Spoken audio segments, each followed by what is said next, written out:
L'athée n'est donc pas convaincu quand je lui dis que je n'ai rien à voir avec Boukhari et Muslim et que je ne crois qu'au Coran? L'athée est plus intelligent que cela. Il te dira « Ceux qui t'ont transmis le Coran sont les mêmes qui t'ont transmis la Sunna. Pourquoi les crois-tu ici et les traites-tu de menteurs là-bas ?» Nier la Sunna fait automatiquement tomber le Coran aux yeux de celui qui discute avec toi. Je comprends. Ainsi, nous laissons le Coran sans catalogue pour l'interpréter. Et chacun, même l'athée, interprétera les versets selon son humeur pour prouver ce qu'il veut. Tu as tout compris, mon fils. Répondre aux doutes, c'est par la compréhension correcte de la Sunna et la clarification de son contexte, pas par son reniement. Celui qui renie la Sunna pour faire plaisir à un athée est comme quelqu'un qui enlève son toit pour prouver qu'il n'a pas peur de la pluie. Au cheikh, les athées attrapent quelques points pour nous embarrasser, comme l'âge de Aïcha au moment du mariage, l'histoire de l'allaitement de l'adulte et la polygamie du prophète et des musulmans. Que répondons-nous? Commençons par l'âge de Aïcha. Il faut comprendre qu'on ne juge pas avec les critères de notre époque. Autrefois, dans l'environnement désertique, les filles atteignaient la puberté et pouvaient supporter le mariage jeune. Aucun ennemi du prophète à l'époque ne le lui a reproché, car c'était la coutume.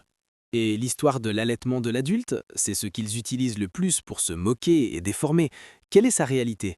C'était un cas très particulier pour un homme nommé Salim, l'affranchi d'Abu Huzaifa, qui avait été élevé avec eux depuis l'enfance. Le prophète leur a accordé cette concession pour résoudre le problème de l'adoption qui venait d'être aboli. La grande majorité des savants disent que c'était une concession spéciale pour lui et qu'on ne peut pas la généraliser. Et la pluralité des épouses du prophète et la polygamie pour les hommes, les athées disent que c'est le comble de l'injustice envers les femmes et de la concupiscence masculine. Le prophète n'a posé ses deux vierges que Aïcha. Les autres étaient des femmes déjà mariées ou veuves. Ces mariages visaient des objectifs politiques, législatifs et humanitaires pour construire la communauté. Et la polygamie pour les musulmans est venue avec un maximum et des conditions strictes de justice pour protéger la société des relations illicites ouvertes que l'Occident glorifie aujourd'hui. Au cheikh, quand nous voyageons ou traitons des Européens, nous rencontrons des questions provocatrices. Ils voient l'islam comme une religion de restrictions, de châtiments sévères et contraire aux libertés individuelles. Comment répondre à ces mentalités? Le point de départ avec eux, mon fils, doit être philosophique. Ils partent de la liberté absolue de l'individu et du plaisir terrestre. Nous partons de la servitude à Allah et de l'édification de la terre par le bien. Nous devons clarifier que leur liberté détruit parfois la société. Et la question des femmes et du hijab, ils voient que nous la forçons à s'habiller d'une certaine manière et que nous lui interdisons beaucoup de choses. Comment les convaincre que c'est un honneur, non une oppression? Nous leur disons « Qu'est-ce qui est le plus honorable pour une femme ? Qu'elle porte le hijab pour que les gens respectent son esprit et sa personnalité, ou qu'elle soit nue dans des publicités pour vendre une voiture ou un parfum ?» L'Occident a marchandisé la femme au nom de la liberté, et l'islam l'a libérée de cette exploitation. Et les peines pénales, comme la coupe de la main et la fouettage, ils les voient brutales, barbares, inadaptées à l'époque. Que disons-nous? Les peines fixes en islam sont des sanctions dissuasives dont les conditions d'application sont presque impossibles à réunir. Leur but est de protéger la société avant que le crime n'ait lieu.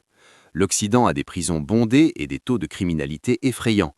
Qu'est-ce qui est meilleur? Une sanction ferme qui prévient le crime ou un chaos sans sécurité? Au cheikh, les Européens considèrent les intérêts bancaires comme le fondement de l'économie. Aucune affaire ne marche sans cela. Comment les convaincre que le riba, l'usure, est une catastrophe qui détruit l'individu et la société? Nous leur disons que le problème est l'idée de générer de l'argent à partir d'argent sans production réelle. Le riba permet aux riches de placer son argent dans la banque et de toucher des intérêts pendant qu'il dort, au lieu de prendre des risques et de l'investir dans des projets qui ouvrent des portes pour d'autres foyers. Ainsi, cela concentre la richesse dans les mains d'une certaine classe et le pauvre reste pauvre parce qu'il ne trouve personne pour investir dans son projet sans intérêt qui lui brise le dos. Exactement. Le riba crée un écart de classe terrifiant. Et au niveau individuel, l'Européen moyen est toute sa vie endetté à la banque. Crédit immobilier, prêt étudiant, prêt automobile, il devient un esclave du système pour ne payer que les intérêts.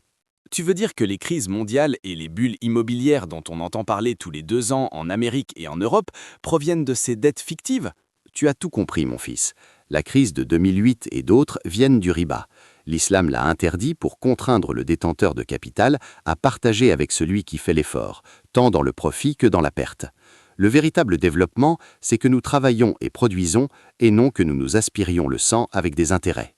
Au Cheikh, les Européens considèrent leur mariage civil comme le summum de la civilisation et le mariage religieux comme le summum de la spiritualité. Qu'est-ce qui distingue le contrat de mariage en islam des leurs? La différence est fondamentale, mon fils. Le mariage religieux, catholique, fermait autrefois complètement la porte au divorce, même si la vie devenait impossible. Et le mariage civil d'aujourd'hui traite le mariage comme une entreprise matérielle sèche. L'islam a combiné les deux.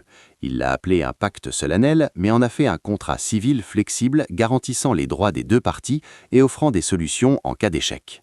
Tu veux dire que le contrat de mariage islamique est plus protecteur des droits de la femme spécifiquement, alors qu'ils disent le contraire là-bas?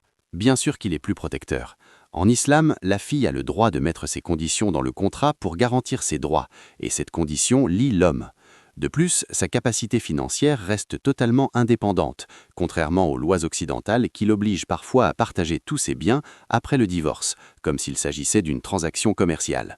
Qu'en est-il des gens qui facilitent le mariage sans enregistrement devant le tribunal ou dans les registres de l'État, se contentant des témoins, de l'offre et de l'acceptation? Où se situe-t-il dans la protection des droits? C'est une négligence des droits, mon fils.